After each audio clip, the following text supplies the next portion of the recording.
Hello बच्चों, current electricity chapter से जो क्वेश्चंस आए थे नीट में 2021 में, 2022 में एंड 2023 में, वो क्वेश्चंस को हम लोग डिस्कस करेंगे।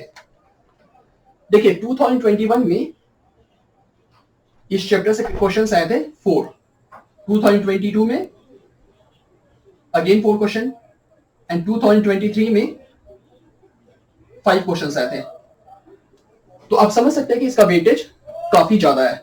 इनफैक्ट सबसे ज्यादा वेटेज इसी से रहा है, करंट इलेक्ट्रिसिटी चैप्टर से।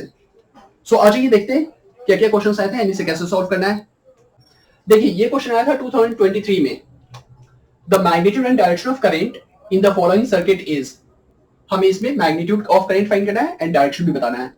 तो देखिए यहाँ पे 2 सेल्स है और दोनों सीरीज में है, तो आप उसको एक सिंगल सेल ट्रीट कर सकते हैं, रिजल्टेंट ईएमएफ फाइंड कर सकते हैं एंड उसके लिए आपको या तो ऐड या तो सब्ट्रैक्ट करना पड़ेगा। बट क्योंकि दोनों अपोजिट डायरेक्शन में करंट देगा, ये करंट इधर देना चाह रहा है और ये करंट इधर देना चाह रहा है, राइट? तो इसलिए हमें सब्ट्रैक्ट करना पड़ेगा क्योंकि दोनों का करंट अपोजिट डायरेक्शन में होगा। तो नेट ईएमएफ होगा 5 वोल्ट, दिस माइनस दिस, और उसका डायरेक्शन होगा इस तरफ, पॉजिटिव वोल्टेज इस तरफ होगा, मतलब करंट इस तरफ होगा क्योंकि ये वोल्टेज ग्रेटर है, राइट? सो नेट ईएमएफ होगा 5 वोल्ट और डायरेक्शन ऑफ करंट होगा ए टू बी, राइट? क्योंकि पॉजिटिव टर्मिनल उस साइड आएगा। तो ए टू बी मतलब ये ऑप्शन तो पहले ही गलत हो चुका है, B to A and B to A direction of current, तो ए टू बी आ रहा है, राइट? अब मैग्नीट्यूड फाइंड करते हैं। देखिए ये रेजिस्टेंस और ये रेजिस्टेंस तीनों सीरीज में है। अगर आप ऐसे जाएंगे तो आप देखेंगे कि ये तीनों सीरीज में है। तो नेट रेजिस्टेंस होगा 1 + 7 8 + 2 10। नेट रेजिस्टेंस होगा 10 ओम, राइट? एंड नेट ईएमएफ होगा, ये नेट वोल्टेज होगा 5 वोल्ट, राइट? सो करंट होगा I = V/R, so 5/10, that means 0.5। So current होगा 0.5 एंड डायरेक्शन होगा A to B। तो ये होगा right option, 0.5 ampere from A to B through E। Clear? ये क्वेश्चन भी है 2023 का। 10 resistors, each of resistance are connected in series to a battery of EMF E and negligible internal resistance। 10 resistors हम लोग series में connect कर रहे हैं, सबका रेजिस्टेंस का वैल्यू सेम है R, सीरीज में कनेक्ट कर रहे हैं with a battery of EMF E और उस बैटरी का इंटरनल रेजिस्टेंस नेग्लिजिबल है। Then those are connected in parallel to the same battery. अब क्या कर रहा है कि हम लोग वो सारे 10 रेजिस्टर्स को पैरेलल में कनेक्ट कर दे रहा है with the same battery. The current is increased n times. The value of n is options are 10, 100, 1000। So देखिए जब 10 रेजिस्टर सीरीज में था, जब 10 रेजिस्टर सीरीज में था तो नेट रेजिस्टेंस होगा 10R, है ना? सिंपल एडिशन होता है सीरीज में। और वही 10 रेजिस्टर्स जब आप पैरेलल में कनेक्ट कर रहे हैं, वही 10 रेजिस्टर्स को जब आप पैरेलल में कनेक्ट कर रहे हैं तो नेट रेजिस्टेंस हो जाएगा, नेट रेजिस्टेंस इन पैरेलल हो जाएगा R/10, है ना? अगर आप फॉर्मूला लगाएंगे 1/R नेट पैरेलल में equal to 1/R1 + 1/R2 + 1/R3 + 1/R4 in that way, तो वो 10/R आएगा और क्योंकि फिर रेसिप्रोकल करना होता है तो वो R/10 आ जाएगा, राइट? अब देखिए यहां ओम्स लॉ से हमें ये पता चलता है I = V/R, करेक्ट? और क्योंकि V सेम है दोनों केसेस में, सीरीज में भी और पैरेलल में भी, क्योंकि सेम बैटरी के साथ हम कनेक्ट कर रहे हैं, तो V सेम है दोनों केसेस में, तो हम ये कह सकते हैं कि current is inversely proportional to resistance, right? Resistance अगर कमेगा तो करंट बढ़ेगा, और पैरेलल में क्या हो रहा है, रेजिस्टेंस कम जा रहा है, नेट रेजिस्टेंस, तो रेजिस्टेंस कमेगा तो करंट बढ़ेगा। और ये भी क्लियर है यहां से कि रेजिस्टेंस जितने टाइम्स कमेगा करंट उतने टाइम्स बढ़ेगा। और यहां कह रहा है कि current is increased by n times, है ना? और हमें n का वैल्यू फाइंड करना है। तो करंट कितने टाइम्स बढ़ेगा ये जानने के लिए आपको ये चेक करना होगा कि रेजिस्टेंस कितने टाइम्स कम रहा है, पैरेलल में रेजिस्टेंस कितने टाइम्स कम रहा है। तो देखिए resistance in series by resistance in parallel आ जाएगा 10R/R/10, और ये R/10 का 10 ऊपर चला जाएगा तो ये आ गया 100, है ना? तो यहां से ये दिख रहा है कि resistance in parallel is equal, इसको यहां भगा देते हैं और इसको यहां ले आते हैं हम लोग, तो resistance in parallel is equal to resistance in series by 100। मतलब सीरीज में जो भी रेजिस्टेंस था अब पैरेलल में 100 टाइम्स कम हो चुका है। Resistance in parallel is equal to resistance in series by 100। So क्योंकि रेजिस्टेंस 100 टाइम्स कम रहा है तो करंट, रेजिस्टेंस 100 टाइम्स कम रहा है तो करंट 100 टाइम्स बढ़ेगा। और क्वेश्चन में दिया हुआ कि current is increase by n times, तो n का वैल्यू 100 होगा, राइट। ये क्वेश्चन भी 23 का है। The resistance of a platinum wire at 0 degree centigrade is 2 ohm and 6.8 ohm at 80 degree centigrade. The temperature coefficient of resistance of the wire is, options है 3 into 10⁻⁴ degree Celsius inverse, 3 into 10⁻³ degree Celsius inverse, 3 into 10⁻² and 3 into 10⁻1। So देखिए variation of resistance with temperature का formula है हमारे पास। Formula है R equal to R0 1 plus alpha delta t, right. और हमें alpha find करना है, टेम्परेचर कोएफिशिएंट। तो इसको थोड़ा रीअरेंज कर लेते हैं, इजियर होगा। R equal to R0 bracket open करते हैं plus R0 alpha delta t, right. इसको इधर ले आइए, R minus R0 equal to R0 alpha delta t, right. Alpha find करना है हमें, तो यह आ जाएगा R minus R0 by R0 delta t equal to alpha, right. आप ये फॉर्मूला भी याद रख सकते हैं, अगर आप इसको याद रखेंगे तो आप डायरेक्ट यूज कर सकते हैं, अदरवाइज ये आपका मेन फॉर्मूला है। तो देखिए रेजिस्टेंस दी हुई है, रेजिस्टेंस एट 80 डिग्री सेंटीग्रेड और ये रेजिस्टेंस एट 0 डिग्री सेंटीग्रेड। तो रेजिस्टेंस एट 80 डिग्री सेंटीग्रेड दी हुई है 6.8, तो ये आ जाएगा 6.8 minus resistance at 0 degree centigrade 2 ohm, right, by again 2 ohm, और टेम्परेचर 80 डिग्री सेंटीग्रेड है ना। तो ये आ जाएगा आपका 6.8 माइनस 2 4.8 बाई 160, क्लियर है। ये डेसिमल को हटाने के लिए, इस डेसिमल को हटाने के लिए थोड़ा कैलकुलेशन इजी करने के लिए हम 10 से मल्टीप्लाई करते हैं, 10 से डिवाइड भी कर देते हैं कॉम्पेंसेट करने के लिए। तो जब हम इसको ऐसे मल्टीप्लाई करेंगे तो ये डेसिमल हट जाएगा और ये 10 भी हट जाएगा यहां से, राइट। तो 16 इंटू 3 48 और 2 जीरो हमारा बचा हुआ है, तो ये आ जाएगा 3 इंटू 10 टू पावर -2, राइट। नीचे 2 जीरो, ऊपर आएगा तो -2 हो जाएगा। सो 3 इंटू 10 टू पावर -2 ये आपका करेक्ट ऑप्शन होगा, राइट। ये क्वेश्चन भी 23 का है। If the galvanometer G does not show any deflection in the circuit shown, the value of R is given by। अगर गैल्वेनोमीटर से करंट फ्लो नहीं कर रहा है तो इस R का वैल्यू क्या होगा। ऑप्शन है 200 ohm, 50 ohm, 100 ohm and 400 ohm, right. So question में क्या होगा कि गैल्वेनोमीटर से करंट फ्लो नहीं कर रहा है, यहां से करंट फ्लो नहीं कर रहा है, तो फिर R का वैल्यू क्या होगा, राइट। देखिए इसको सॉल्व करने के लिए अगर आप किरचॉफ का सेकंड रूल, लूप रूल, इस लूप के लिए लगा दें, बड़े वाले लूप के लिए, ठीक है, तो वहां से आपको करंट का वैल्यू मिल जाएगा।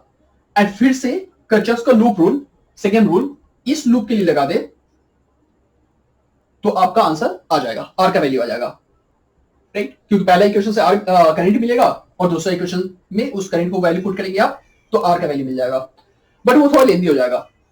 सो आज आइए कुछ शॉर्टकट मेथड देखते हैं। मान लीजिए कि यहां का पोटेंशियल है 0 वोल्ट, है ना, नेगेटिव टर्मिनल। तो मान लीजिए कि यहां का potential 0 volt 0 volt 0 volt, right. तो यहां का पोटेंशियल 2 वोल्ट होगा, यहां भी 2 वोल्ट होगा, यहां भी 2 वोल्ट होगा, है ना। गैल्वेनोमीटर से करंट फ्लो नहीं कर रहा है, राइट, मतलब इस सेगमेंट में करंट नहीं है ना। और यहां 0 वोल्ट है तो फिर यहां पे होगा 10 वोल्ट, राइट। इस बात को नोटिस कीजिएगा कि यहां से करंट फ्लो नहीं कर रहा है इस सेगमेंट में। इसका क्या मतलब हुआ, इसका मतलब ये हुआ कि यहां से जो करंट निकल रहा होगा वो इस लूप में ऐसे चल रहा होगा, राइट, क्योंकि करंट यहां फ्लो नहीं कर रहा है तो सारा करंट यहां से ऐसे जा रहा होगा। और अगर करंट ऐसे फ्लो कर रहा है तो यहां का करंट का वैल्यू और यहां का करंट का वैल्यू सेम होना चाहिए, और इस बात को हम यूज करेंगे कि यहां का करंट का वैल्यू एंड यहां का करंट का वैल्यू सेम होगा। सो ओम्स लॉ के according I equal to V by R, potential difference by R, तो इसके अक्रॉस, इसके थ्रू जो करंट पास करेगा वो होगा 10-2, पोटेंशियल डिफरेंस इसका होगा 10-2 बाई रेजिस्टेंस होगा 400, राइट। इसका करंट होगा, हम लोग यूज कर रहे हैं I equal to V by R, है ना। सो पोटेंशियल डिफरेंस होगा 10-2 और रेजिस्टेंस है 400, राइट। और क्योंकि इसका करंट और इसका करंट सेम है तो इक्वल लिख दे रहा हूं। इसका करंट होगा फिर से पोटेंशियल डिफरेंस 2 - 0, राइट। तो ये हो जाएगा 2 - 0 बाई आर। पोटेंशियल डिफरेंस इसका है 2 - 0 और रेजिस्टेंस है आर। तो इसको सॉल्व कर ले, ये आ जाएगा 8/400 2 बाई आर, राइट। सो ये गया 4 और 4 से 400 गया तो ये बचेगा 100। क्रॉस मल्टीप्लाई कर दे तो R इक्वल टू ये इधर चला गया 100 ओम। सो R का वैल्यू आ रहा है 100 ओम। ये ऑप्शन करेक्ट होगा फिर, राइट। ये क्वेश्चन भी 23 का है। Resistance of a carbon resistor determined from colour codes is 22,000 ±5% ohm. The colour of the third band must be, option है रेड, ग्रीन, ऑरेंज, येलो। तो देखिए इस रेजिस्टेंस को हम लोग ऐसे लिख सकते हैं, ये जो रेजिस्टेंस का वैल्यू है इसे हम लोग ऐसे भी लिख सकते हैं 22 इंटू 10⁻³ 22,000 ऐसे लिख सकते हैं, ±5%, राइट। ये होता है फर्स्ट कलर, ये होता है सेकंड कलर, ये होता है थर्ड कलर एंड ये होता है फोर्थ कलर। और हमसे भी पूछा है the colour of the third band must B, मतलब हमें इसका कलर फाइंड करना है। तो हमें चेक करना है कि 10⁻³ कौन सी कलर के कॉरस्पॉन्डिंग में होता है। तो आप लोग को याद होगा B B Roy, good boy, very good wife, right. So इसका मल्टीप्लायर है 10⁻0, इसका है 10⁻1, 10⁻2, 10⁻3, 10⁻4 and so on, right. But हमें चाहिए 10⁻3। तो 10⁻3 कौन से कलर के लिए आ रहा है? ये है ऑरेंज, ओ रिप्रेजेंट कर रहा है यहां पे orange. So the third colour must be orange. So ये करेक्ट ऑप्शन होगा, राइट। ये क्वेश्चन आया था 22 में। Two resistors of resistance 100 ohm and 200 ohm are connected in parallel in an electrical circuit. दो रेजिस्टर्स है, एक 100 ओम का और एक है 200 ओम का, राइट। 200 ओम का और पैरेलल में कनेक्टेड है। मान लीजिए कि वोल्टेज है V। Now the ratio of thermal energy developed in 100 ohm to that in the 200 ohm in a given time is. तो रेशियो हमसे पूछा है थर्मल एनर्जी का, राइट, हीट एनर्जी का, पावर का। सो हमें फाइंड करना है पावर इसमें जो होगा सो डिवाइडेड बाय पावर जो इसमें होगा so, right. Power in 100 ohm divided by power in 200 ohm. Power का फॉर्मूला है हमारे पास, पावर का एक फॉर्मूला ये भी है P = V²/R, राइट। तो इसके लिए अगर हम लगाएं तो ये आ जाएगा V²/R। सो V²/100, इसका रेजिस्टेंस 100 है और इसके लिए पावर फिर से वही फॉर्मूला लगा दीजिए V²/R, बट इसका R 200 है, राइट। और क्योंकि पैरेलल में दोनों में पोटेंशियल डिफरेंस सेम होगा तो दोनों का V सेम है बट दोनों का R अलग है ना। दोनों का V सेम होगा, दोनों का R अलग है, पैरेलल में पोटेंशियल डिफरेंस सेम होगा। तो इसको अगर आप सिंप्लीफाई करें, ये V² कट जाएगा तो ये आ जाएगा 200/100। सो ये आ जाएगा 2:1, है ना। तो रेशियो ऑफ पावर होगा 2:1। सो ये आपका करेक्ट ऑप्शन होगा, राइट। ये क्वेश्चन भी 22 का है। As the temperature increases the electrical resistance increase या डिक्रीज होगा कंडक्टर के लिए एंड सिमिलरली इंक्रीज या डिक्रीज होगा सेमीकंडक्टर के लिए। पूछा है कि अगर टेम्परेचर बढ़ता है तो कंडक्टर का रेजिस्टेंस बढ़ेगा या कमेगा, एंड सिमिलरली टेम्परेचर अगर बढ़ता है तो सेमीकंडक्टर का रेजिस्टेंस बढ़ेगा या कमेगा। तो देखिए कंडक्टर में हमारे पास एक रेजिस्टेंस का फॉर्मूला है R = M/N E² τ l by a, right, ये रेजिस्टेंस का फॉर्मूला है।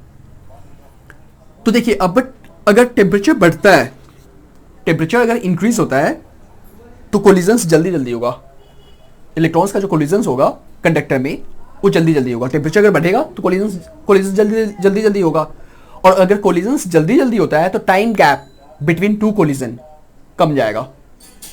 अगर टेम्परेचर बढ़ता है तो कोलिजन्स जल्दी जल्दी होगा, और अगर कोलिजन्स जल्दी जल्दी हो रहा है तो time gap between two collisions कम जाएगा। का मतलब ये हुआ कि टाउ कम जाएगा। यहाँ पे जो टाउ है वो वही है, time gap between two collisions, relaxation time. तो टाउ कम जाएगा, और अगर टाउ कम गया तो रेजिस्टेंस बढ़ जाएगा। तो कंक्लूजन क्या आ रहा है, टेम्परेचर बढ़ेगा तो रेजिस्टेंस बढ़ेगा। So as temperature increases resistance also increase for conductors. तो इंक्रीज फॉर कंडक्टर या तो ये ऑप्शन है, या तो इंक्रीज फॉर कंडक्टर ये ऑप्शन है अभी के लिए, कंडक्टर्स के लिए। अब सेमीकंडक्टर का देखते हैं, उसका क्या कंडीशन है। सेमीकंडक्टर में क्या होता है, सेमीकंडक्टर में भी ये इफेक्ट होगा, सेमीकंडक्टर में भी ये इफेक्ट होगा, लेकिन वहां पे एक और इफेक्ट काम करता है जो कि ज्यादा प्रोमिनेंट होता है। सेमीकंडक्टर में क्या होगा कि जब टेम्परेचर बढ़ेगा तो rate of breaking of bonds बढ़ जाएगा। टेम्परेचर बढ़ेगा तो ज्यादा बॉन्ड्स टूटेगा, तो करंट कैरियर्स बढ़ जाएगा, और करंट कैरियर्स बढ़ जाएगा तो कंडक्टिविटी आसान हो जाएगा, कंडक्टिविटी बढ़ जाएगा। इसका मतलब ये हुआ कि रेजिस्टिविटी कम जाएगा, और रेजिस्टिविटी कमेगा मतलब रेजिस्टेंस कमेगा। तो सेमीकंडक्टर में टेम्परेचर बढ़ेगा तो रेजिस्टेंस कमेगा, so decreases for semiconductor, right. So ये आपका करेक्ट ऑप्शन होगा। टेम्परेचर बढ़ेगा तो रेजिस्टेंस बढ़ेगा कंडक्टर में, लेकिन रेजिस्टेंस कमेगा सेमीकंडक्टर में। ये क्वेश्चन भी 22 का है। A copper wire of length 10 metre and radius 10⁻⁻2 by root pi has electrical resistance of 10 ohm. The current density in the wire for electric field strength of 10 volt per meter is। अच्छा, हमें electric current density find करना है। Current density J से denote करते हैं, formula था J equal to E by rho, right. Current density, electric current density. Rho question में हमें दिया हुआ नहीं है, रेजिस्टेंस दिया हुआ है, लेंथ दिया हुआ है, एंड एरिया हम फाइंड कर सकते हैं क्योंकि रेडियस दिया हुआ है। तो हमारे पास एक फॉर्मूला है R equal to rho l by a, right. तो यहां से हमें आएगा rho equal to R A by l, और इस रो को हम यहां सब्सटीट्यूट करेंगे तो यह आ जाएगा E by rho R A by L, ये एल ऊपर चला जाएगा। वेल, इलेक्ट्रिक फील्ड दी हुई है 10, लेंथ है 10 मीटर, रेजिस्टेंस है 10 ओम, एंड एरिया दिया हुआ नहीं है, रेडियस दी हुई है। वायर का जो क्रॉस सेक्शनल पार्ट है उसका रेडियस दिया हुआ है, तो हम वहां से एरिया फाइंड कर सकते हैं, pi r square. So pi into radius का स्क्वायर, रेडियस दिया हुआ ये 10⁻⁻2 बाई रूट पाई, और इसका स्क्वायर होगा पाई आर स्क्वायर एरिया के लिए। तो ये 10 तो गया, ये आ जाएगा आपका 10 बाई पाई 10⁻⁻2 का स्क्वायर 10⁻⁻4 हो जाएगा, एंड बाई रूट पाई का स्क्वायर भी पाई हो जाएगा, रूट हट जाएगा तो ये पाई गया। तो इसको अगर आप ऊपर ले जाएं तो ये आ जाएगा 10 इंटू 10⁻4, -4 ऊपर जाएगा तो +4 हो जाएगा, सो ये बनेगा 10⁻5। सो आपका ये करेक्ट ऑप्शन होगा। क्लियर है। ये क्वेश्चन भी 22 का है। Wheatstone test is used to determine the value of unknown resistance X। इसका वैल्यू फाइंड करने के लिए यूज होता है by adjusting the variable resistance Y as shown in the figure। इसको हम लोग चेंज कर सकते हैं, इसका रेजिस्टेंस को। For the most precise measurement of X, the resistance P and Q। देखिए ये 22 में तो पूछा गया है नीट में, बट ऐसे भी और भी कई सारे कॉम्पिटिटिव एग्जाम में अक्सर पूछते हैं, कई जगह ये आपको मिल जाएगा ये क्वेश्चंस। तो देखिए सेंसिटिविटी हाई होने के लिए, व्हीटस्टोन बेस का सेंसिटिविटी हाई होने के लिए ये दोनों रेजिस्टेंस को अप्रॉक्सीमेटली इक्वल होना चाहिए एंड स्मॉल होना चाहिए, क्योंकि अगर स्मॉल नहीं हुआ, रेजिस्टेंस स्मॉल नहीं हुए, रेजिस्टेंस अगर हाई हुआ तो करंट बहुत स्मॉल हो जाएगा, और करंट अगर बहुत स्मॉल होगा तो गैल्वेनोमीटर रीड अच्छा से नहीं कर पाएगा, सेंसिटिविटी उसका हाई नहीं हो पाएगा। इसलिए इसका करेक्ट ऑप्शन होगा should be approximately, P and Q का बात हो रहा है, the resistance P and Q should be approximately equal and small. So ये आपका करेक्ट ऑप्शन होगा। बाकी है should be very large and unequal, do not play any significant role, should be approximately equal to 2x, जबकि correct option ये वाले होगा। Clear है? ये क्वेश्चन 2021 का है। मैच द कॉलम है drift velocity, electrical resistivity, relaxation period and current density. तो ये ऑप्शंस है। तो देखिए ड्रिफ्ट वेलोसिटी का formula E tau by M, ये तो डायरेक्ट फॉर्मूला है। ड्रिफ्ट वेलोसिटी का ये फॉर्मूला तो डायरेक्ट है। ड्रिफ्ट वेलोसिटी का फॉर्मूला होता है e tau by m, right. Electrical resistivity का बात कर रहा है, तो हमारे पास अगेन एक फॉर्मूला है current density equal to E by rho, right. ये हमारा करंट डेंसिटी एंड रेजिस्टिविटी के बीच का रिलेशन है। Current density is equal to E by rho. So यहां से आएगा rho equal to E by J, E by current density. So electrical resistivity होगा E by J, ये option, right. Relaxation period, relaxation time, तो उसका एक relation देख लीजिए। हमारे पास फॉर्मूला है rho equal to M by N E square tau, right. और इस रो को यहां भगा दीजिए, टाउ को यहां भगा दीजिए, तो यहां से ये इक्वेशन आएगा tau is equal to M by N E square rho. So relaxation time का ये फॉर्मूला आएगा। सो रिलैक्सेशन पीरियड, इसका ये रिलेशन बनेगा, राइट। करंट डेंसिटी का नो डाउट कि अब ये ऑप्शन बचा है, बट देख लेते हैं फॉर्मूला। हमें ये पता है I equal to n e drift velocity into area. So I by a आएगा एन ई वी डी, और I बाई ए जे होता है current density. So current density equal to n e v d a. So current density होगा n e v d, drift velocity. So a का है 3, ए का 3 सभी में है, ठीक है। बी का 4, बी का 4, ये दो ऑप्शंस है अभी तक, राइट। ये दो ऑप्शंस है, बी का 4, सी का 1, सी का 1 ये ऑप्शन। सो ये करेक्ट ऑप्शन होगा। एंड डी का भी देख लीजिए, डी का वो तो लास्ट बचा है, डी का आपका आ जाएगा 2, right. So this is the correct option. Formula पे बेस्ड है। आई होप क्लियर होगा ये क्वेश्चन भी 2021 का है। The effective resistance of a parallel connection that consist of 4 wires of equal length, equal area of cross section and same material is 0.25 ohm. 4 wires है parallel में, सबका length same है, area same है, material same है, और उन सबका resultant resultant resistance 0.25 है पैरेलल में। What will be the effective resistance if they are connected in series? अगर उन्हीं सबको अगर सीरीज में कनेक्ट कर दे तो नेट रेजिस्टेंस क्या होगा, ये हमें फाइंड करना है। देखिए एक बार डायग्राम दिखा दूं, जैसे 4 वायर्स का रेजिस्टेंस है, इसको हम पैरेलल में ऐसे शो कर दे रहे हैं, एंड इन सब का रिजल्टेंट रेजिस्टेंस 0.25 है, करेक्ट। सबका रेजिस्टेंस को R मान लीजिए, पैरेलल में। तो क्वेश्चन में दी हुई हमारे पास पैरेलल में फॉर्मूला है 1/r in parallel is equal to 1/r1 plus 1/r2 plus 1/r3 plus 1/r4, जो डायरेक्ट आप RP के लिए लगा सकते हैं R/N पैरेलल में, बट कोई बात नहीं, आप स्टेप्स देख लीजिए। तो ये बन जाएगा 1/r plus 1/r plus 1/r plus 1/r, right. तो ये बन जाएगा 1/r in parallel is equal to 4/r, right. और नेट रेजिस्टेंस का वैल्यू दिया हुआ है 0.25 इन पैरेलल, तो इसका वैल्यू दिया हुआ है 0.25, है ना। तो यहां से R इक्वल टू क्या आ जाएगा, रेजिस्टेंस ऑफ ईच वायर, ये आ जाएगा R equal to 4 into this, right, 4 into 0.25 जो कि 1 आएगा। सो ईच वायर का रेजिस्टेंस 1 है, और अगर हम चारों को सीरीज में लगा दें तो आपको पता है सीरीज में सिंपल एडिशन होता है रिजल्टेंट फाइंड करने के लिए।